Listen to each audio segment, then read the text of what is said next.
और अब देखिए हमारी खास पेशकश दलित वोट का गणित। मैं हूं आपके साथ आशा झा। एक दलित आईपीएस अधिकारी का शव 4 दिन से अंतिम संस्कार के इंतजार में है। परिवार इंसाफ के इंतजार में है, लेकिन न्याय की शुरुआत होती इससे पहले मामले में एक और ट्विस्ट आ गया। एक बड़ा ट्विस्ट आया है। एक पुलिस वाले ने खुदकुशी कर ली और सुसाइड नोट में दलित अधिकारी को भ्रष्टाचारी बताया है। यानी गुत्थी जितनी सुलझी उससे ज्यादा और उलझ गई। लेकिन परिवार को सांत्वना देने पहुंचे राहुल गांधी ने दो टूक कहा कि दलित सालों से भेदभाव का शिकार हो रहे हैं, उत्पीड़न और अत्याचार के शिकार है, और मामला सिर्फ एक परिवार का नहीं है, देश के करोड़ों दलित परिवार हैं। और संदेश यही जा रहा है कि दलित चाहे कितने भी ऊंचे पदों पर पहुंच जाए, उसे दबाया जा सकता है, उसे कुचला जा सकता है, उसे फेंका जा सकता है। इधर कांग्रेस की माने तो दलितों का उत्पीड़न बीजेपी आरएसएस की मनुवादी सोच का ही नतीजा है। देखिए, संघर्ष अपने लिए अभी नहीं किया कि मेरे को पोस्टिंग दे दो या कुछ है, समाज का ही काम था। दलित कपल है, सालों से सिस्टमैटिक डिस्क्रिमिनेशन हो रहा है। ये सिर्फ एक परिवार का मामला नहीं है, देश में करोड़ों दलित भाई बहन हैं। 21वीं सदी में भी जात पात धर्म मजहब को लेकर किस तरीके से लोगों को प्रताड़ित किया जाता है। उनको गलत मैसेज जा रहा है कि आप कितने भी सक्सेसफुल हो, अगर आप दलित हो आपको दबाया जा सकता है, आपको कुचला जा सकता है, आपको फेंका जा सकता है।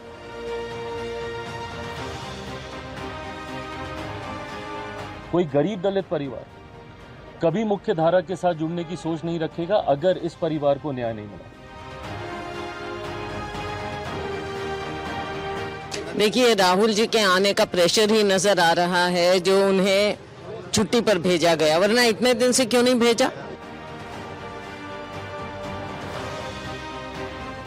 भले वो कितने भी बड़े पद पर क्यों ना बैठे हों, उनके ऊपर सख्त से सख्त कार्रवाई होगी। They want to crush the voice of the Dalits.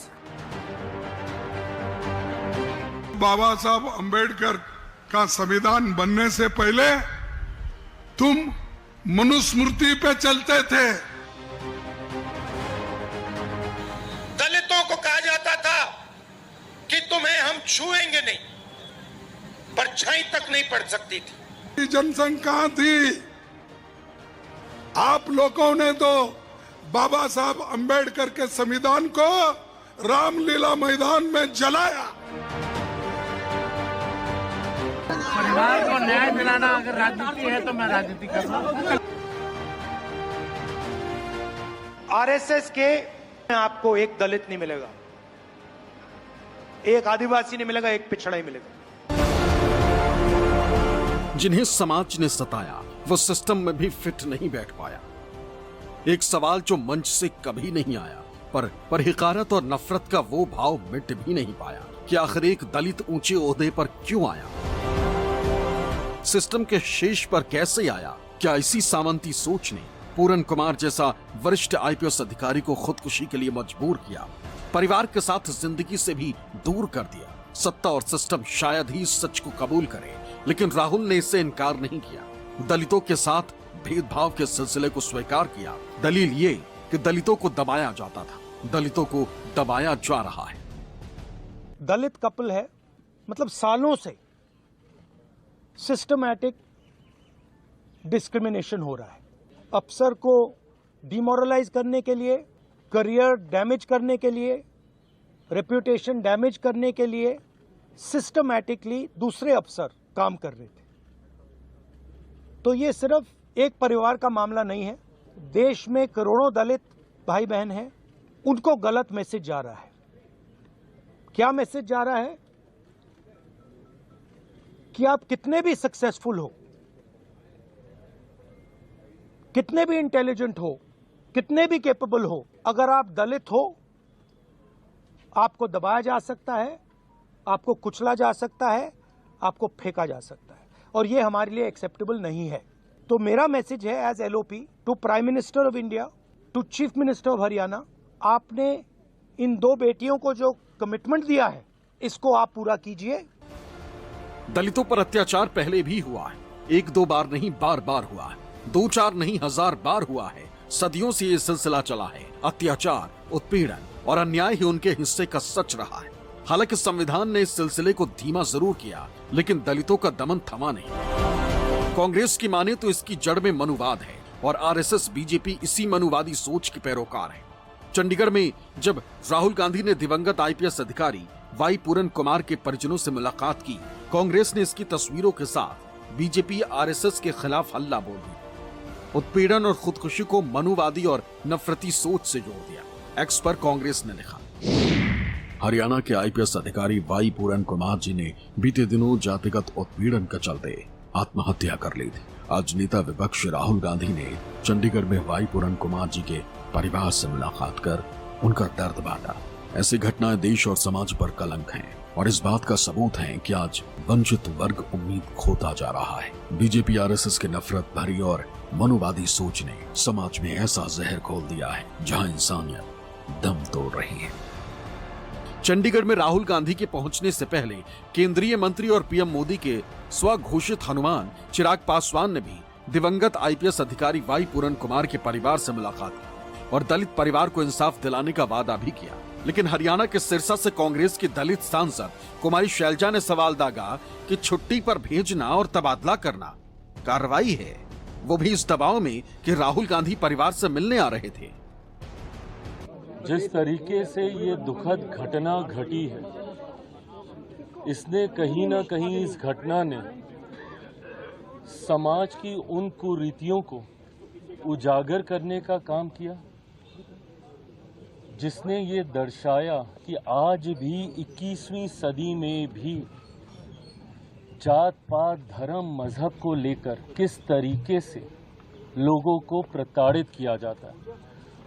उनकी जाति के आधार पर उनके साथ भेदभाव किया जाता है। आज परिवार से मिलकर, और सिर्फ मैं चिराग पासवान की हैसियत से नहीं, ये मेरा परिवार है, परिवार का सदस्य बनकर तो मैं आया ही हूं, पर अपनी सरकार से ये विश्वास लेकर, ये विश्वास दिलाने में आया हूं परिवार को कि हर वो मांग जो परिवार रखता है वो पूरी की जाएगी। कोई गरीब दलित परिवार कभी मुख्य धारा के साथ जुड़ने की सोच नहीं रखेगा अगर इस परिवार को न्याय नहीं मिला। देखिए, राहुल जी के आने का प्रेशर ही नजर आ रहा है जो उन्हें छुट्टी पर भेजा गया, वरना इतने दिन से क्यों नहीं भेजा। लेकिन ये अपने आप में एक्शन नहीं है छुट्टी पर भेजना, और इवन जो एसपी को किया, एसपी को ट्रांसफर किया, ये अपने आप में एक्शन नहीं है। और ये सब समझते हैं, सारा समाज समझता है और सभी लोगों को मालूम है। उनकी वाइफ खुद आईएएस अफसर हैं, सबको मालूम है कि ये सब दिखावा हो रहा है। एक्शन में ये देरी और ये मिक्सअप क्यों हो रहा है, और परिवार को, जब तक परिवार इनके एक्शन से संतुष्ट नहीं होगा तब तक ये ऐसा क्यों चला रखा है।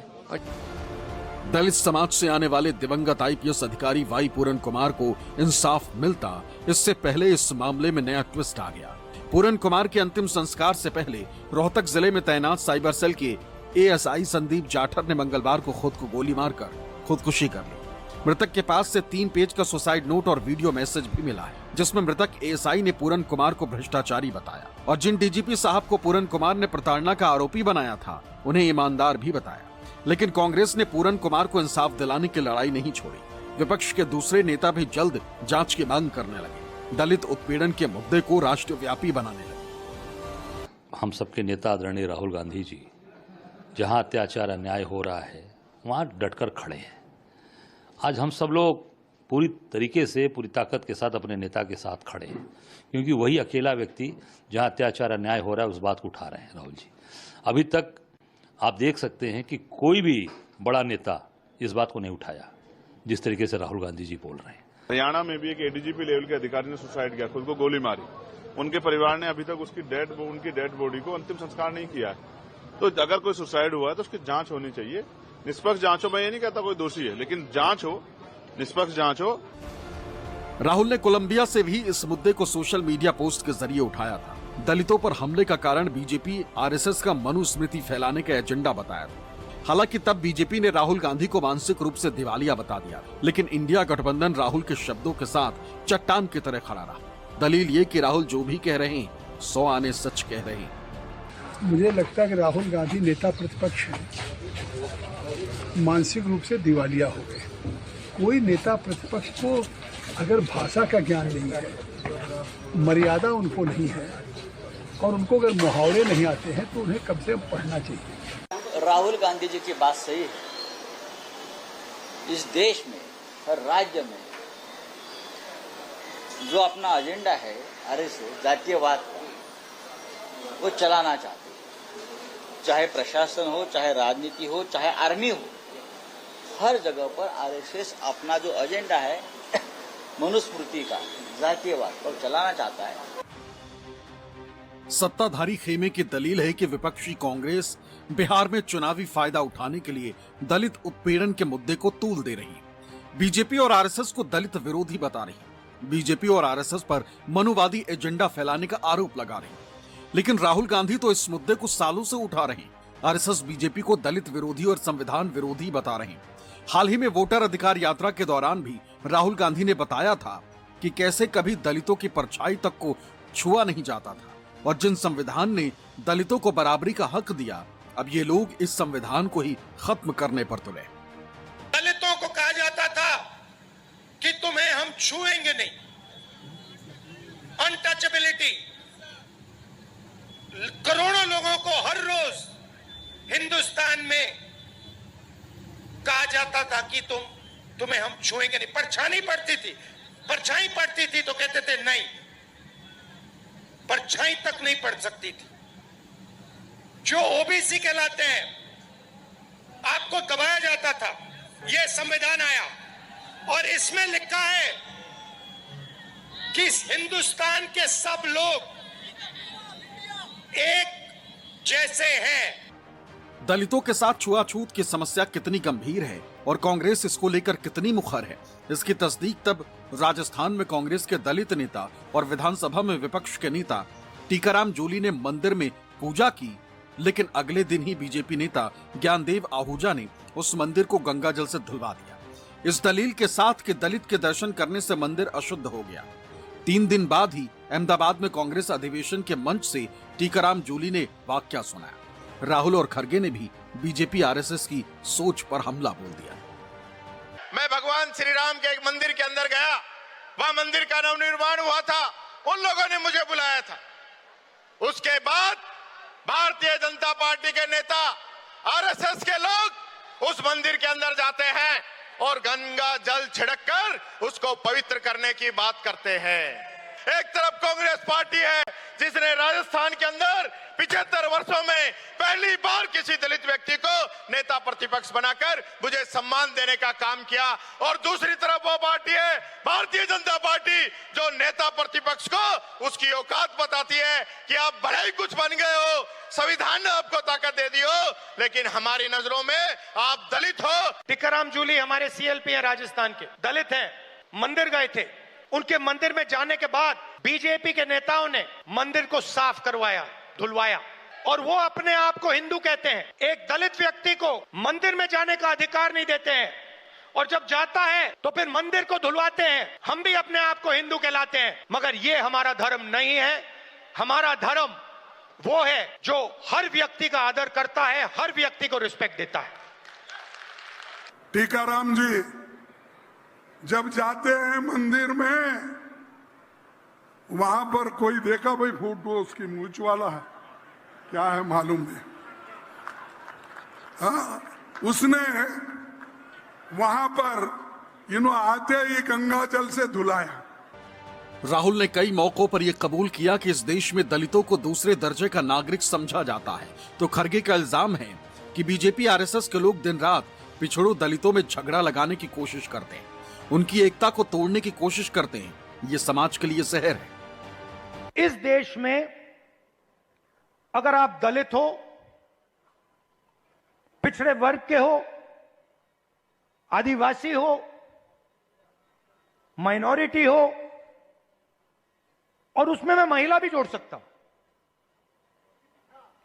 पिछड़ा बोला, ईबीसी हो, अति दलित हो, अगर आप अपर कास्ट के नहीं हो तो आप सेकंड क्लास सिटीजन हो। बोलेंगे वो कि भाई ये आप फलाना कम्युनिटी के हो, हम फलाना कम्युनिटी के हो, तुमको क्या मिल रहा है भाई? वो तो इनको मिल रहा है, ए को मिल रहा है, बी को मिल रहा है, ऐसा कह कर इनमें टुकड़े टुकड़े कर देते हैं बैकवर्ड्स में।